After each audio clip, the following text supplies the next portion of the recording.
Well, it's just clicked round to 12 o'clock. So welcome everybody to this FIEC Leadership in Lockdown webinar. It's great to have you with us, whether you're here for the first time or whether you've been to these webinars before. We've got a packed programme today. And I'm particularly delighted that Dr. Peter Saunders, who's the CEO of the International Dental and Medical Christian Association, and Greg Strain, who's the pastor of Spicer Street Church, are going to be helping us as pastors and church leaders to think through the whole medical background to COVID as we navigate all the different views that people might have about COVID and the lockdown that's followed from it. I think that's a crucial issue in church life, and our goal is to help and encourage you as churches to navigate those challenges. Thanks very much, John. It's a pleasure to be with you and to be with all of you at this time. Now, my background, I'm a general surgeon. I come from New Zealand. I was for 27 years working with CMF, Christian Medical Fellowship, for the last 19 as CEO, and for 2 years I've been the CEO of the International Christian Medical and Dental Association, which brings together over 80 national bodies of Christian doctors and dentists around the world. So that's where I'm coming from. I'm very much a generalist and big picture person, and I'm going to throw a lot of stuff at you. You're welcome to have the PowerPoint afterwards, and I think the talk will be recorded as well, and there'll be time to pick up issues in question time. So this is the now familiar nanobot, the micro robot that's changed all our lives, which God created for us. And this of course, it is now a worldwide pandemic, so you can see virtually every country in the world is now affected to a greater or lesser extent. The daily cases, this is from this morning, continue to rise, although the early cases were a lot higher than is shown here. We didn't have the testing to show that. So by far the best indicator of how severe things are is the daily deaths, and daily deaths for the world peaked yesterday at 11,719. So that's the highest number ever. And in fact, last week we had, prior to that, the 4 highest numbers of deaths on a worldwide basis.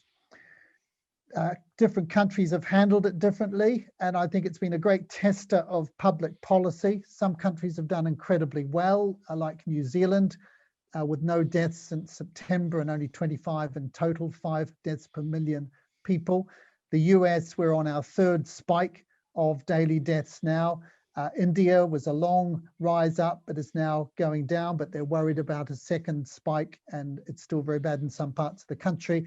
And this is the picture of the United Kingdom of deaths peaking over 1,000 per day back in April and May, and now on a 2nd rise up to the highest number yesterday, and this one, which was just over 600 deaths in a 24-hour period. If we look at the rest of Europe, these are the graphs for France, Italy, and Belgium. And you'll see they're very, very similar to the UK. So places that are well linked to international travel are all on their 2nd spike.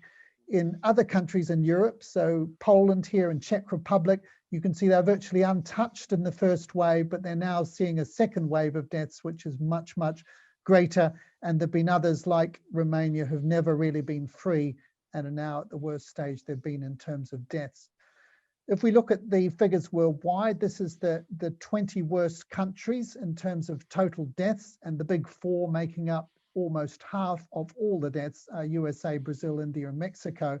But you can see in the top 20, there are 8 countries I've marked green, which are in Europe. And the real measure is the deaths per million population, and leading the world there is Belgium, 2nd is Peru, but 4 of these pink countries in that category are in Europe. So the big message is this is the groups that have taken the worst hit from this are the Americas and Europe, particularly Western Europe.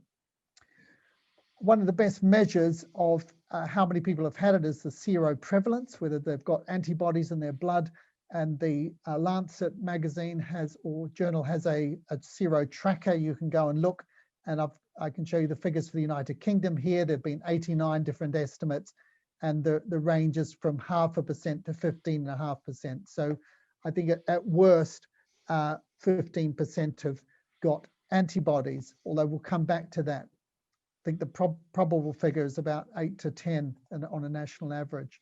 We know that the majority of infections are mild, 80%, 20% more serious. Of those, a quarter are critical, and at the beginning of that quarter, a half died.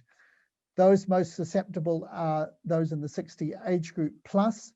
These are the percentages of the deceased in Italy and UK. But the important numbers to remember, which are not on the screen, is that if you're 80 to 89 and you get it, 15% chance you'll die, 70 to 79, 8%, 60 to 69, that's my age group, 3%. But below that, there's a rapid drop off. So this is a disease that primarily affects the elderly and also those with existing conditions like heart disease, diabetes, high blood pressure, cancer, and particularly obesity. And of all those who die, only 1% have no associated condition. So this is something that carries off the old and the vulnerable primarily. Men are twice as at risk as women, and ethnicity is a factor. So Black and Indian subcontinent are the highest. And this I think is one of the most interesting graphs. This shows contagiousness, how easily you can catch a disease, versus severity, the percent who die. And I think this shows us the extraordinary mercy of God in this pandemic, because the most contagious diseases, things like measles and chickenpox, are up here, but COVID's way back here, much, much harder to catch than those. The most dangerous, bird flu and Ebola, 50% chance or more you're going to die with them. COVID is way, way down here, somewhere around 1%. And just imagine if this was something that killed children. Just imagine it was something with the mortality of Ebola and the infectiousness of measles and chickenpox. And that's where I think we see the extraordinary mercy of God and the limitation of this pandemic. But among those who are dying of infectious diseases, COVID-19, you can see, is now the top. These are figures from September, so they're even higher now, but greater than TB, hepatitis, everything else really that there is. Treatments, the New York Times has a useful tracker. The bottom line is that we do have treatments. Dexamethasone, a cheap and available steroid, is very effective in reducing mortality.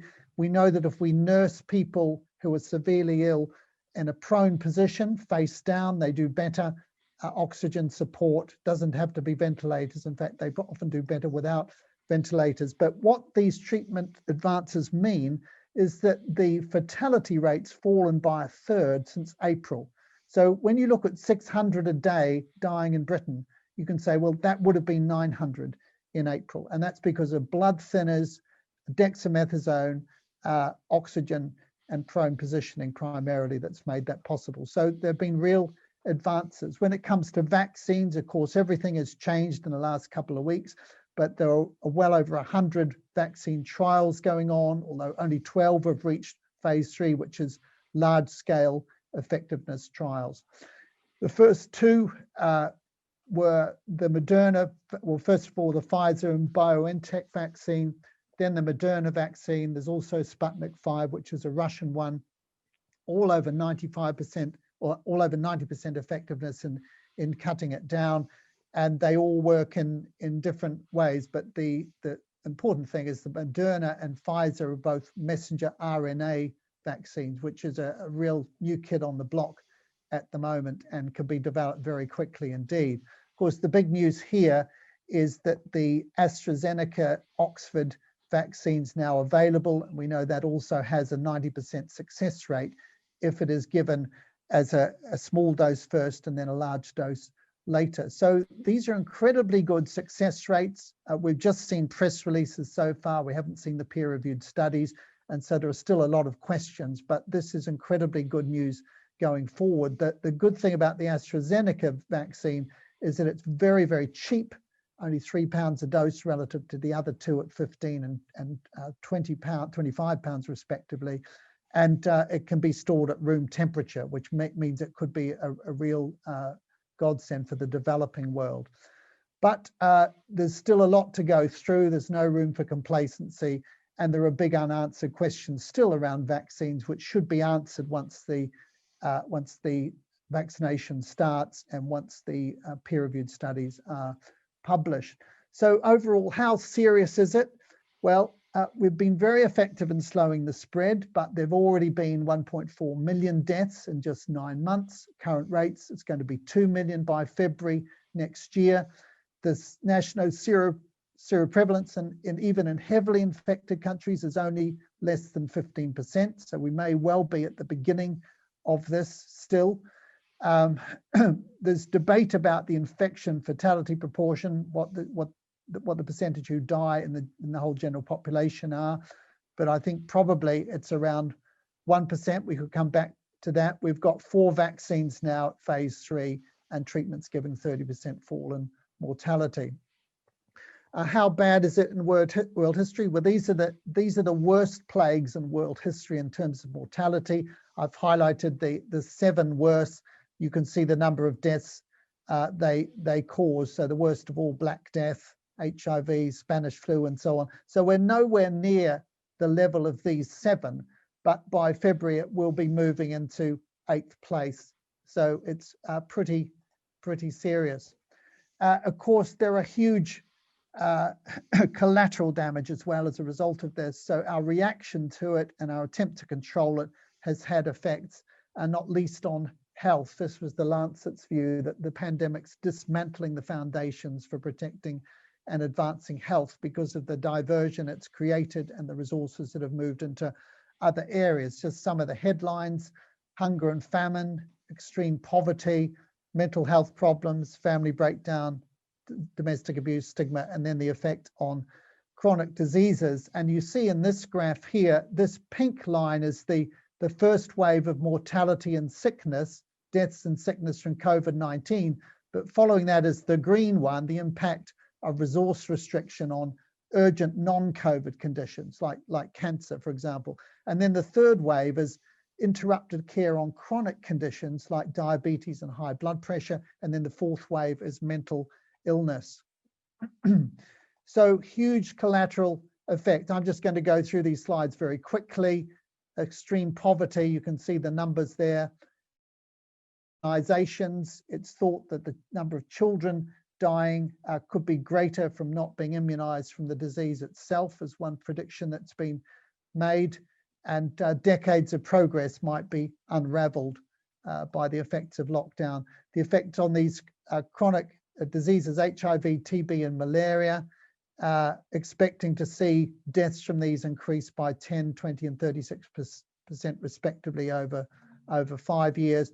And then, of course, we've got to remember that of the 57 million people who die each year, so put that up against COVID of 2 million by February, 57 million deaths every year, that 70% of them, or 40 million, are killed by non-communicable diseases like heart disease, strokes, cancer, respiratory infections, and so on.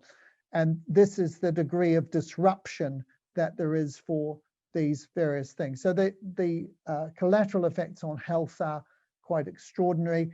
Mental health, of course, this is a big issue for us in Western churches. I think 25% of 18 to 24-year-olds, these are US figures, have seriously considered suicide during lockdown, and anxiety and depressive disorders increased by 3 times and 4 times respectively.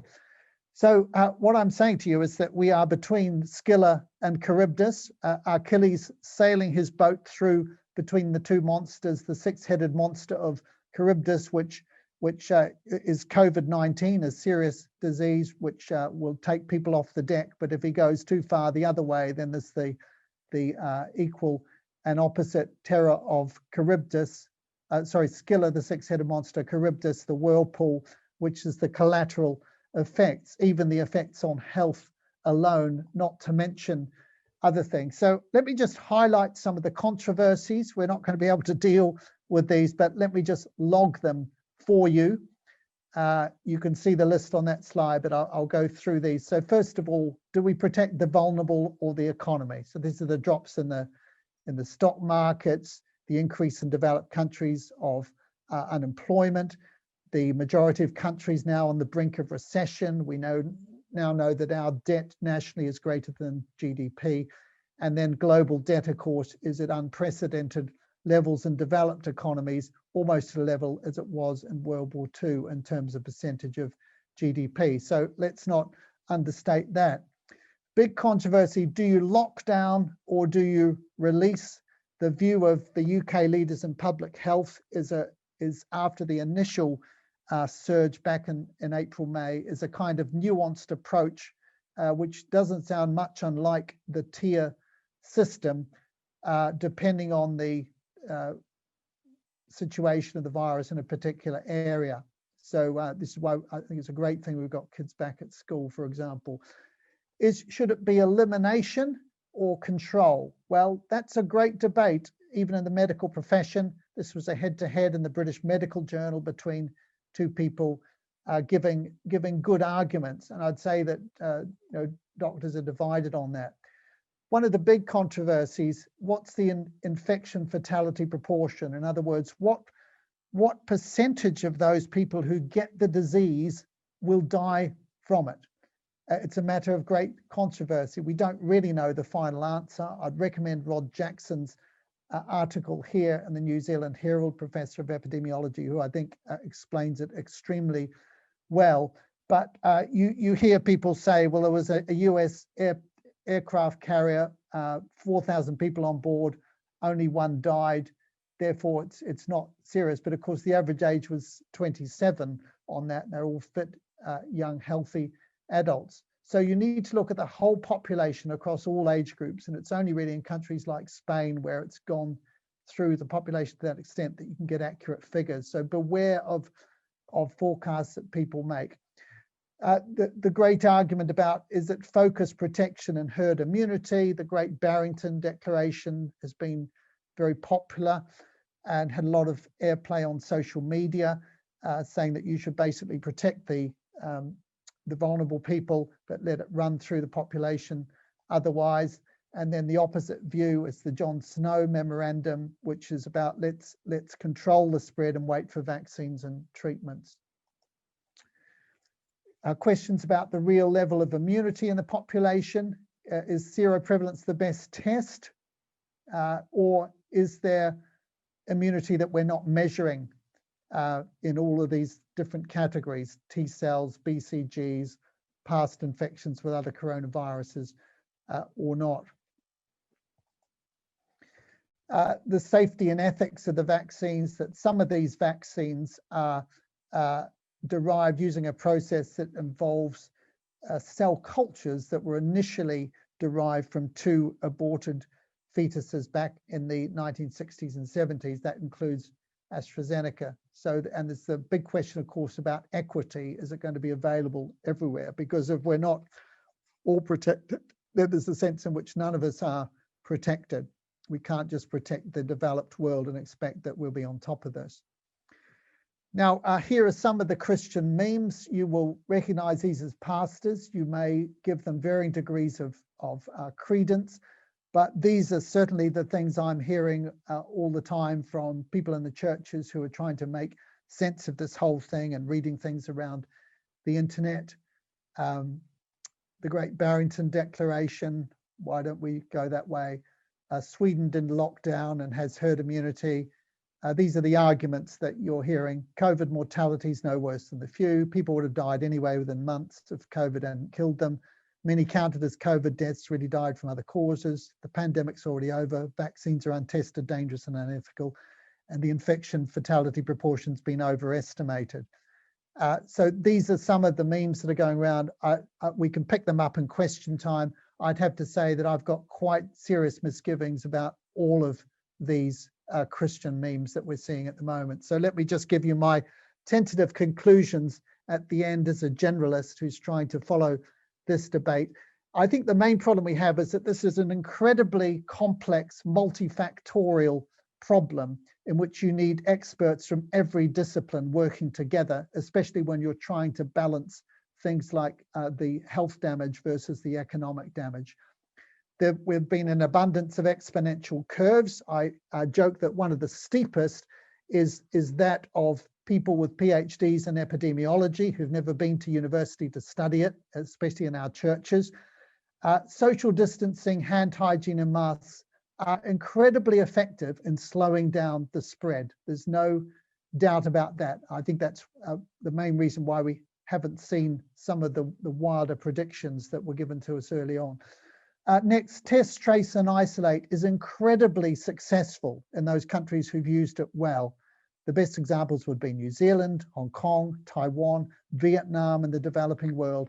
And it's been done very, very badly, in my view, in Western Europe and in the US. Lockdown has certainly had a role at the beginning to flatten the curve when we had no idea what we were facing. And I think it has a role in emergencies. Going for herd immunity, in my view, is an unproven strategy and risks big mortality.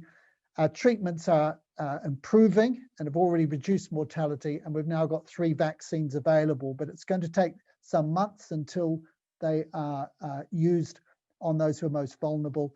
My personal view is that I would get vaccinated, both to protect myself, being in my 60s, but particularly older people and those who are vulnerable. It's if we're not all protected, then there's a sense in which none of us are protected. So I think we're going to come back to question and discussion later. Apologize for that quick whip through, but I'll hand back to you, John, and over to Greg. Thanks so much, Peter. Over to you, Greg. Thank you very much. Thank you, Peter. I've known Peter for over 20 years. He went off to CMF. If he'd stayed in medicine, he would have gone on to have been a brilliant surgeon. His ability to process information and situations is very impressive. And I would have gone on to be an ordinary GP.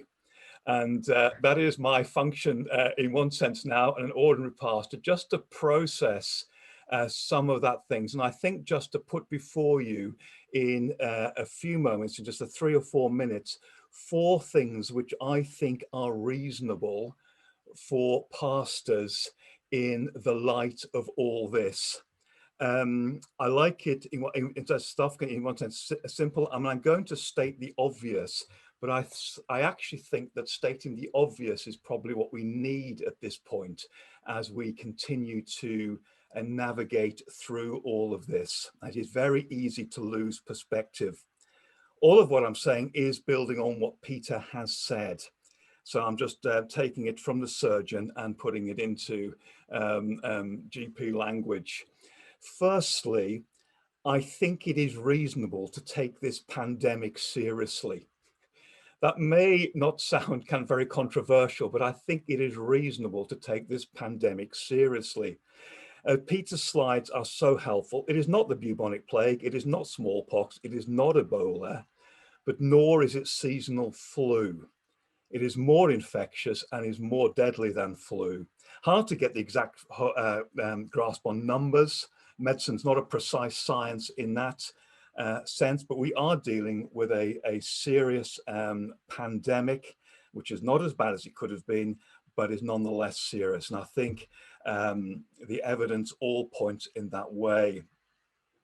Secondly, it is reasonable to be concerned for the physical welfare of others, and especially the vulnerable.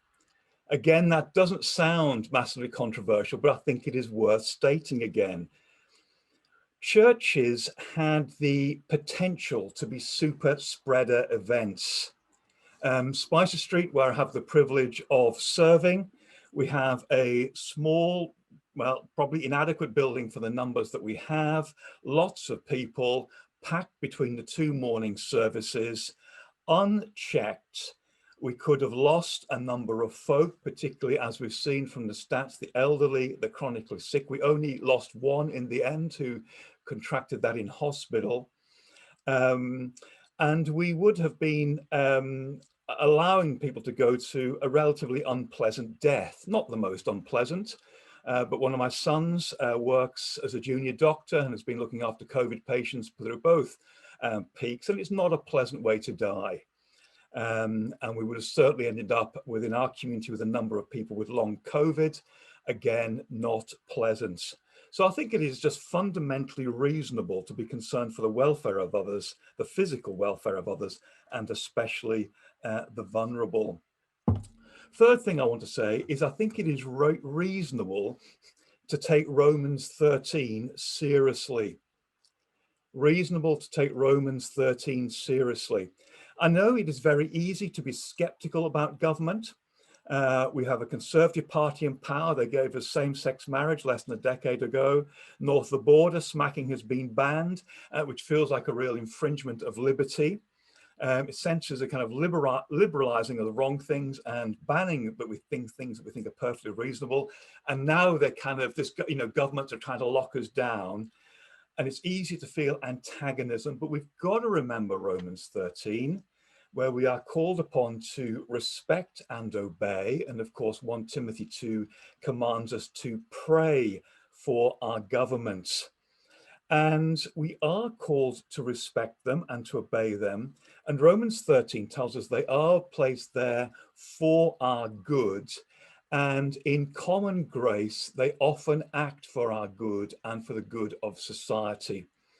And maybe I could just make a plea here that we might have a little bit of mercy on our government at this point. And Peter, again, diagram has highlighted this. They are caught between a rock and a hard place.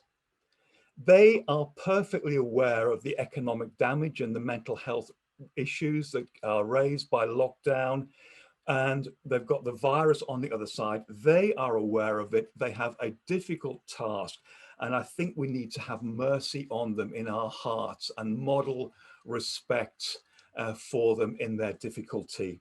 I suspect we want too much from them as government. I think believers, we expect them to be Christian and to give us a special place when they don't and they aren't. And I suspect the non-Christians are looking to government to solve all of their problems, a kind of functional atheism. Where do you turn? You turn to government. But I think it is reasonable to allow them to try and manage and to pray for them and to respect and submit them to them as we can, even if down the line over other issues we have to consider civil disobedience. Fourthly, finally, I think it is reasonable for us all to simply, patiently and prayerfully seek to do our best before the Lord in these difficult situations. If you go to Twitter, you will be aware that there are voices coming from the right, voices coming from the left, often very loud against various positions. And we may feel uneasy in our own souls and deeply unsettled. None of us will have felt comfortable about churches being closed, but we can only weigh up the arguments and make the best decisions we can before the Lord and for our churches. He wants you to lead your church with your elders, to make the best decisions you can in amongst all of the noise, and then to make the most of the opportunities and to pastor the flock as the problems are exposed, and they will be.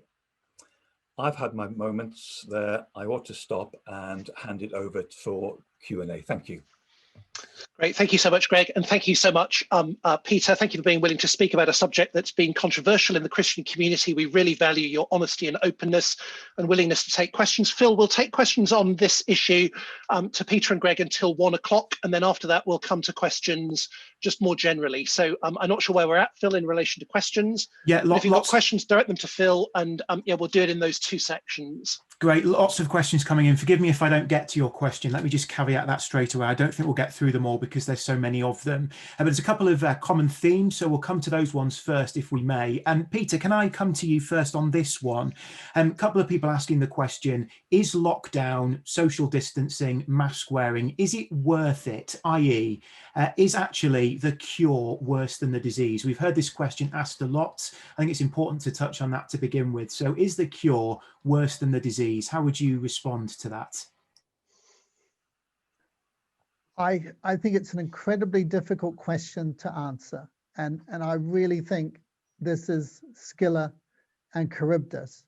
And I think when we miss the boat initially, as we did in the UK and the US, you've got an almost impossible situation to contain. I think that this is a very serious disease, but I think that the collateral effects are very serious as well. And I'm just thankful that we can now, I think, see an end to it coming, hopefully through combination of vaccines particularly, but also better treatments. I was asked to give my view on this, and I really feel I don't have the expertise in all of the areas to know, and I don't think anybody does really, because it's a balancing of harms in different disciplines. A link to that then, Peter. Sweden didn't lock down. Lots has been said about Sweden. Sweden didn't lock down. They seem to have done all right without a lockdown. Should we have followed a kind of Sweden model? No, I think there's a lot of new stuff coming out about Sweden now. You've got to remember, Sweden's a country with a small population, 10 million. The real test, which is deaths per million population, Sweden's about 580, I think. The UK's 800, so it's not far behind. It's one of the worst countries in the world in terms of deaths per million. It got into the care homes there, killed a lot of people. And when you the real comparative is with the other Scandinavian countries. If you look at Norway, Denmark, Finland, and Iceland in particular, their death rates are much low. In the case of Norway, I think it's only a tenth that of Sweden. So Sweden is not a success story. There's also a lot of myth about Sweden's lockdown. They did use measures of social distancing. The university students and over 16s were all not at university and school and so on. And they're now applying much more rigorous lockdown methods now because the number of deaths and cases is rising. So I think if you read certain material about Sweden, you can be misled into thinking it was a wonderful success story. But you should read much more widely across the different media, and you'll get a more what I think is a more balanced view. Sweden is not a success story. Thanks, Peter.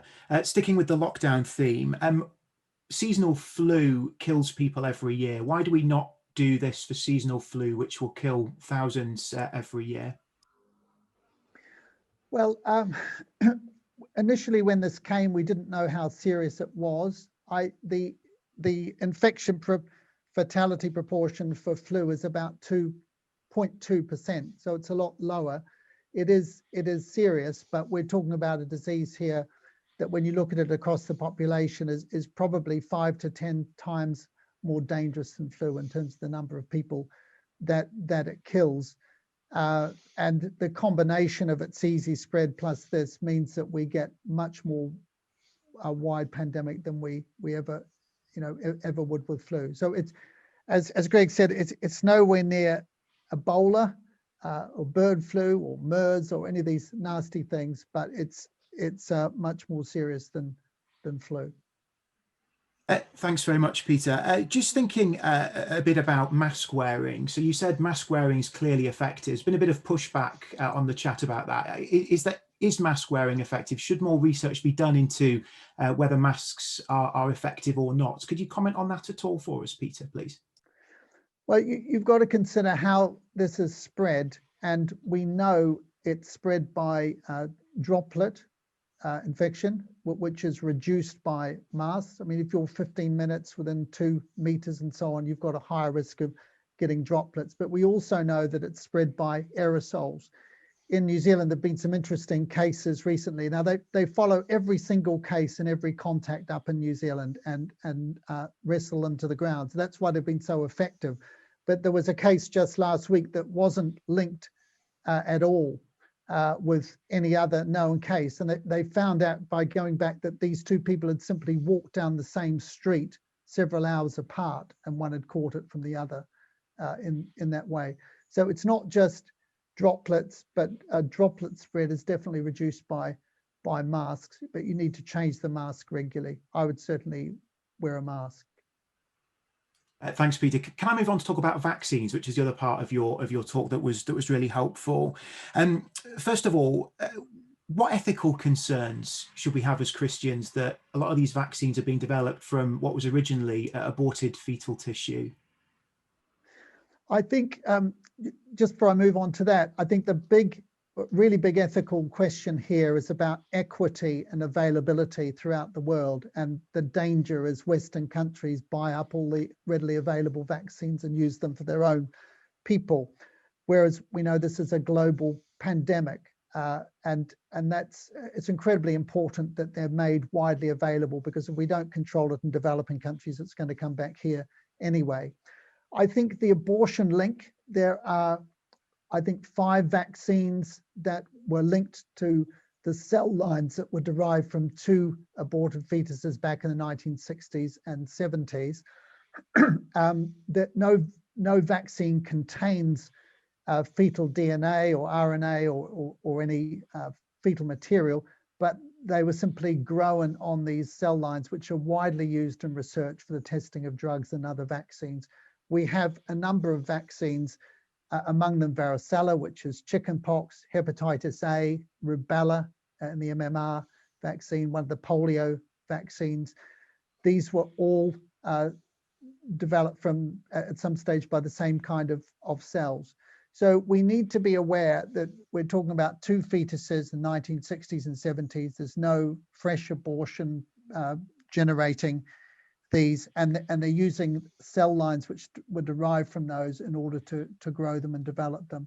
Now, I know that will cause ethical problems and quandaries for a lot of Christians, and I think that conscience is incredibly important, and people shouldn't take something that they have ethical difficulties about. For me, the moral questions are around the degree of complicity, collaboration, means to an end, those kind of questions. And I think that when, on the one hand, we need to say abortion is wrong, taking innocent human life, complicity or collaboration abortion is wrong. Abortion is a means to an end to create cell lines is wrong. I'd be very clear about all of those things. The question is, what do you do with a cell line that's 3 or 4 decades old when there's no collaboration, complicity, involvement, approbation of it? Can you use those cells in order to create something that's going to help to save lives? Is this a Genesis 50-20 situation where man intended it for evil, but it could be used for good ultimately? And I think that's the moral question. Christians will disagree on that. My own view on that would be, whereas I'm entirely opposed to abortion, I think if there's nothing else available and there is an effective vaccine that's been produced in this way, I wouldn't personally see a problem with using it, but I realize that others may disagree with that. So on the back of that, Peter, why not just vaccinate the vulnerable? Why does everybody need to have it? If we vaccinate the vulnerable, would we not protect them? And even if it makes its way through the rest of the population, actually, there's a much lower fatality rate amongst the non-vulnerable and younger. Well, that's a great question. Big debate in India with limited vaccines going to be available is who should they vaccinate first? And they've come up with very clear criteria, and the British government is doing the same thing. They're saying first it's going to be people in care homes, health carers, then the 80s and the 70s, those with associated conditions and so on. And I think we have to do it this way, given that we'll have limited availability of vaccines initially. I think 20 million doses this year. But by the end of next year, combining the 3 Western vaccines that we've got, we're going to have close to 5 billion doses. And so it'll be possible to vaccinate people across populations. The reason you vaccinate those who won't be as badly affected is because potentially otherwise they will become carriers and pass on the disease. And this is the whole idea of herd immunity with vaccination. You need, depending on the disease, somewhere between 70 and 90% of people who are vaccinated in order to create the herd immunity that will stop the spread.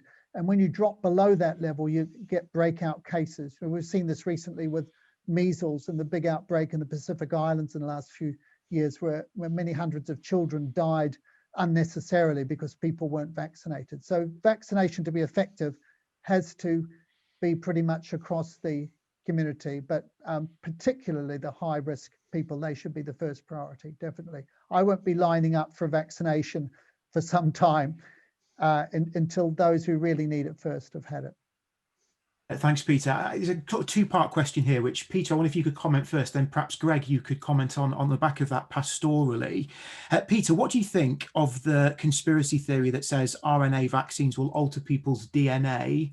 And then linked to that, Greg, how do we deal with people in our churches who are embracing conspiracy theories, clearly believing wrong science, those perhaps, one person on the chat says even on their staff team who is believing conspiracy theories and trying to bring them into the life of the church? How can we pastorally deal with that? So it's really the part one for you, Peter, and then part two for you, Greg. Thank you. Well, messenger RNA vaccines, and both Moderna and Pfizer are in this category, are the new kids on the block. They've never been used before, but they have been through phase 3 trials, and there's minimal safety concerns about them. And the way they work is that the mRNA codes for a gene for a protein, and they enter the cell. The cell then produces copies of the spike protein from coronavirus, which can't cause disease, and spreads those throughout the body. And then the natural immune forces of the body, the T cells and the B cells, which produce antibodies, get into action, and therefore recognize that when the real thing comes along, they're not incorporated into our own DNA. They won't change it in any way. That they're simply just using the machinery of the cell to reproduce in order to create a dummy run for the immune system to be ready for. Comments for what they're worth. I think having worked for the NHS, the thought that there was some massive conspiracy being organized with stuff being injected into us, which had been cleverly or doctored in some way, I think is close to beyond belief. It's the sort of scale of the thing that's being suggested. So I just think you've got to go to evidence on those things. And I think at a senior level where you've got staff involved, I wonder whether it doesn't just fall into endless genealogies chat. This is just stirring stuff up that is really unhelpful. And so I think conspiracy theorists, people are free to share them, but you certainly do not want them being spread around and kind of stirred up is where I go. So I'd be worried if I had a staff member trying to do that. I hope that's of some help. Final one, Greg. We've just hit 1 o'clock, but I will just ask you this one, if I may, because a couple of people asking this question as well from a sort of pastoral perspective.